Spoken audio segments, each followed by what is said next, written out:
shy to tell an association if a podcast is not right for them, because I think that a lot of associations, organizations, companies, individuals, whatever, who starts a podcast think, okay, I'm going to start it today, and in a month I'm going to have 1,000 listeners, and then in 6 months I'm going to have 6,000 listeners.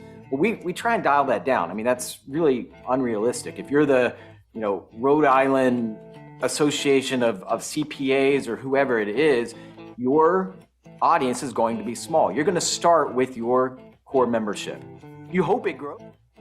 The host is so key in all of this, making sure you have the right person who can carry a conversation. If you don't have that, you might lose your audience a little bit there. And stop. Look, I think the deal with podcasts and the thing that brings people to it is just the authenticity of it. And when you use AI, the authenticity may go away somewhat. You're always going to need, in my opinion, hosts. You're always going to need guests. These AI components can certainly help drive conversation, but the human element from a podcasting standpoint can easily be replaced, but it shouldn't be. But there's something really powerful about listening to someone's words as opposed to just reading them, or even from a video standpoint. We're here on video. You can see what we're talking about. You can see us inflecting. You can see all of that. But again, the power of the word, where you're just listening to the excitement through the voice, is huge, and it becomes a great promotional piece for the association as well. So, also, Colby, you talked about the micropods, and those are audio files that you can use months later on LinkedIn and use it as an audiogram to get people excited about the next conference. It's content you can use throughout the year in general. We started with them about a year ago. We did a podcast that focused specifically on their journal and kind of the behind the scenes look at some of their more popular journal articles. They came to us wanting more.